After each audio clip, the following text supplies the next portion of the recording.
Eu quero tratar agora de um assunto que estava já pautado aqui, que é o anúncio do pacote que destina 1 bilhão ao Amazonas.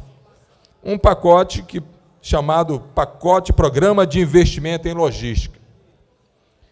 Eu quero crer que esse pacote possa vir a solucionar o problema, vereador Arlindo Júnior, do nosso estado, da nossa cidade.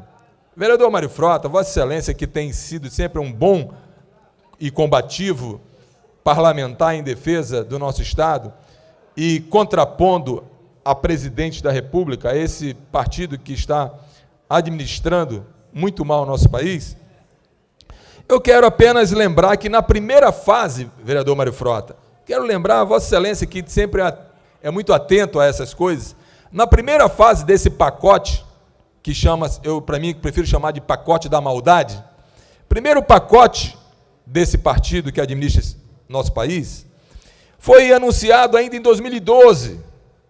Havia uma previsão de investimento de 133 bilhões, 2012.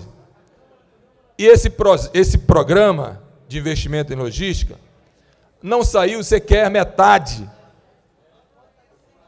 Por isso que ainda é chamado pacote da maldade, porque não houve, vereador Álvaro Campelo, não houve do que foi anunciado, do que foi prometido, metade sequer saiu do papel.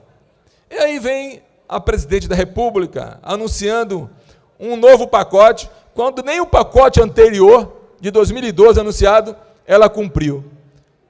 É um governo da mentira, é um governo que começa e fala da mentira com uma propriedade tão grande que, como eu falei ontem também, uma mentira dita tantas vezes acaba sendo verdade, e a população, infelizmente, a menos esclarecida, vereador Ceará, acaba sendo enganada e sendo ludibriada por conta dessas informações, desses programas malucos que têm e são enviados, que são anunciados pelo governo do PT, do governo desse país.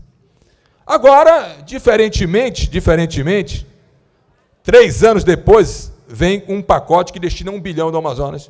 Eu não acredito muito, sabe, vereador Mário Frota? Não acredito porque não vieram os pacotes anunciados. A Zona Franca de Manaus foi anunciada uma progressão mais 50 anos, mas só o anúncio da prorrogação não é o suficiente para o estado do Amazonas, o polo industrial de Manaus, sobreviver.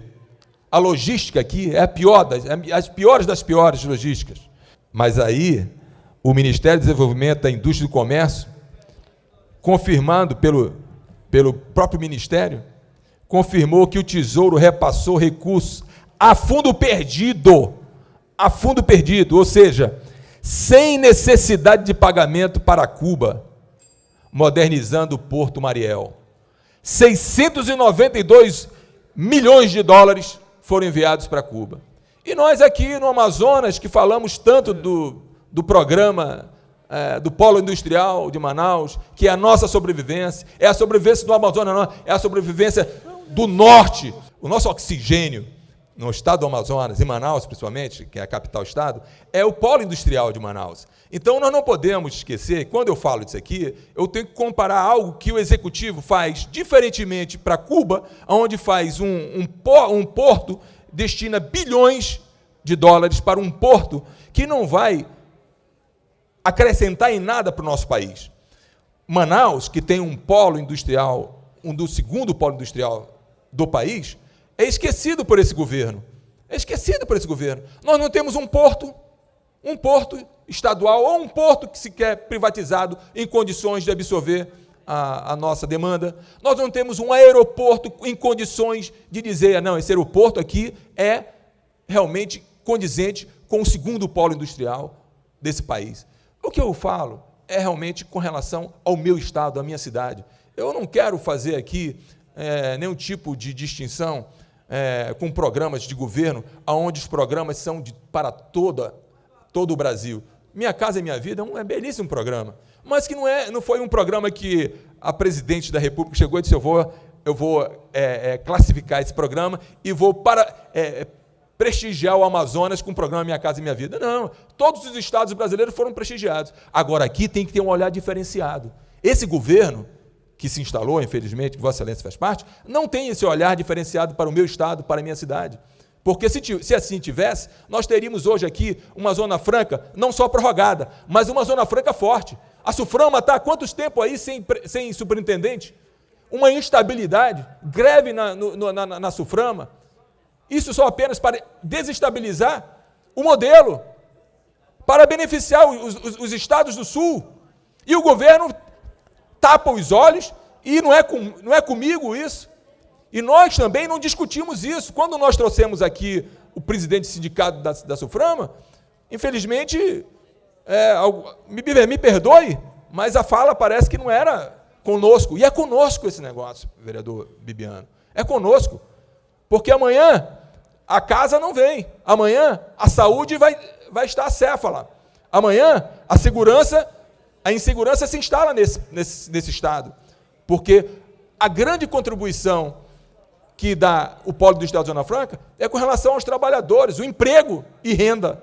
E se nós não defendermos com muita veemência aqui, nesse parlamento, começar nesse parlamento, e estender no parlamento estadual, no federal e no Senado da República, nós vamos ter aqui um estado onde será um estado destruído. E eu não sei se nós vamos aqui poder morar aqui nessa cidade, que pode ficar um cemitério. Eu me preocupo com a minha cidade, por isso que eu defendo muito isso, que tem que ter um olhar diferenciado de qualquer presidente ali que se instalar no Palácio do Planalto.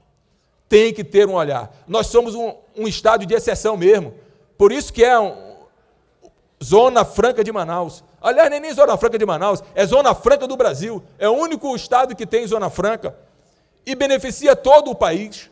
Então é preciso que nós tenhamos a consciência e o dever até, como parlamentar, de defender esse modelo.